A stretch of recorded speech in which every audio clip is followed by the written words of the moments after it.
बदलापूरला जी घटना झालेली आहे ती अतिशय दुर्दैवी अशा प्रकारची घटना आहे। शाळेतल्या 2 अतिशय लहान मुलींना त्या ठिकाणचा सफाई करता ठेवलेला जो कर्मचारी आहे त्यांनी ज्या प्रकारे अत्याचार केलेला आहे ही अत्यंत निंदनीय आणि मन हिलावून टाकणारी अशा प्रकारची घटना आहे। या घटनेचा एक मोठा उद्रेक देखील जनतेमध्ये आपल्याला पाहायला मिळतो आहे। या संदर्भात माननीय मुख्यमंत्र्यांनी देखील याची दखल घेतलेली आहे।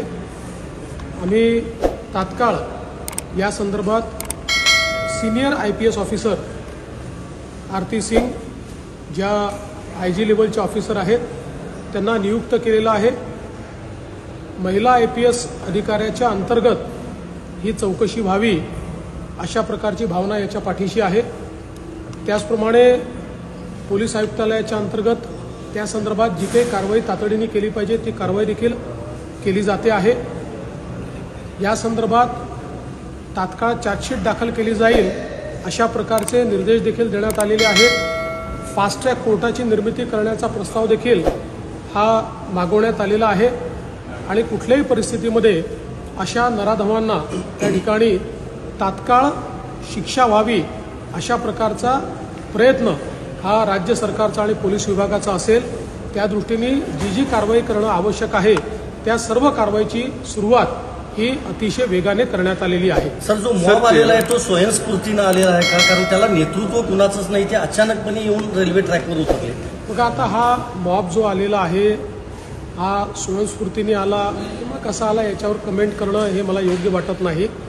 उद्रेक भावनांचा असू शकतो, पण त्या ठिकाणी जी काही मागणी होती आहे की तात्काळ फाशी द्या, तर मला असं वाटतं की कायद्यानुसार जे अत्यंत तातडीनं आपल्याला करता येईल ते करण्याचा प्रयत्न राज्य सरकारच्या वतीनं केला जातो आहे। आणि मला असं वाटतं की या संदर्भात ज्या संवेदनशीलतेनं हे काम केलं पाहिजे तो प्रयत्न पोलीस विभागाचा देखील आहे।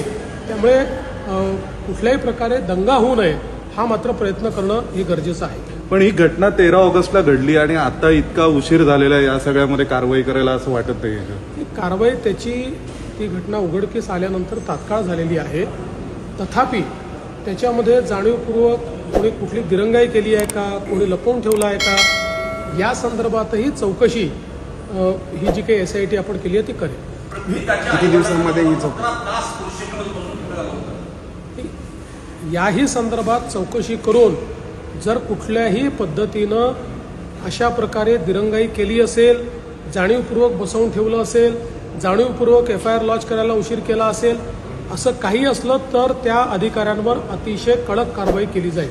टाइम बाउंड असणार आहे की इन्क्वायरी तर फार फास्ट करण्यात येईल, कारण आम्हाला या संदर्भात तात्काळ त्याची चार्जशीट दाखल करून फास्ट ट्रॅक कोर्टात ही केस सुरू करायची।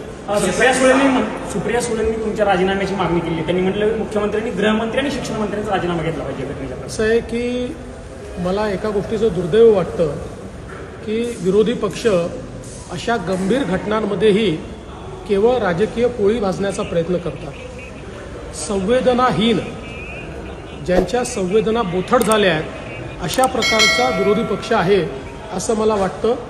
कारण किमान ज्यावेळेस अशा घटना घडतात त्यावेळी ते राजकारण करायचं नसतं, पण निव्वळ राजकारण, यांच्या मनामध्ये दुसरं काही नाही, यांच्या मनात केवळ राजकारण आहे।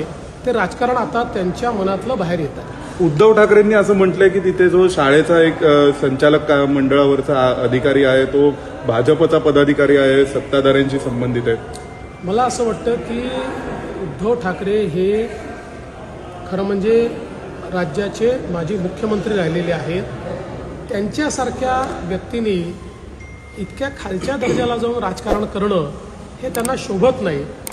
किमान अशा प्रकारच्या संवेदनशील घटना घडतात त्यावेळी जे मोठे नेते असतात त्यांनी राजकीय न वागता स्टेट्समनसारखं वागलं पाहिजे। त्यांनी राजकीय न वागता त्या ठिकाणी जनतेला काय दिलासा देता येईल आणि आपल्याला अशा प्रकरणात न्याय कसा मिळवून देता येईल अशा प्रकारचं वागायचं असतं, तशा सूचना करायच्या असतात। पण जसं मी सांगितलं, सुप्रियाताई असो किंवा उद्धवजी असो, यांना केवळ राजकारण करायचं आहे, त्यांना जनतेशी काही घेणं देणं नाही। सना मलिक यांची जी निवड झाली सर, त्याबद्दल काय भाजपमध्ये नाराजी आहे का? पण त्या संदर्भात माझी भूमिका मी स्पष्टपणे मांडलेली आहे आणि तीच भूमिका माझी आहे. सोशल मीडियावर बदलापूर बंदचं आव्हान केलं जात होतं आणि ज्या परिस्थिती आहे त्या आव्हानांतर ही परिस्थिती निर्माण झाली आहे. गृह विभागाचं लक्ष होतं का यात? असं आहे की गृह विभागाचं पूर्ण लक्ष त्याच्यामध्ये होतं आणि हे कोण करत होतं, त्यात किती जेन्युनिटी होती की नव्हती, या सगळ्या गोष्टी आत्ता कमेंट करायच्या गोष्टी नाही आहेत. आत्ता आपल्याला तिथे कायदा आणि सुव्यवस्था कशी नीट राखता येईल या संदर्भात लक्ष देणं गरजेचं आहे. मुलीच्या कुटुंबाला न्याय कसा देता येईल याकडे लक्ष देण्याची आवश्यकता आहे. या बाकी गोष्टींच्या संदर्भातले काही गोष्टी आम्हाला माहिती आहेत, त्याचे खुलासे आम्ही नंतर करू. या संदर्भात अधिकाऱ्यांची बैठक वगैरे तुम्ही काय घेणार का? मी आणि सीएम साहेब आम्ही दोघंही सगळ्या अधिकाऱ्यांशी बोललेलो आहे. त्याचा कुठल्या ट्रॅकवरती न्यायची, किती फास्ट ते करायचं या संदर्भात सगळी सेन्सिटिव्हिटी त्यातली जी आहे, संवेदनशीलता आहे, त्यानुसार कारवाईचे आदेश देण्यात आले.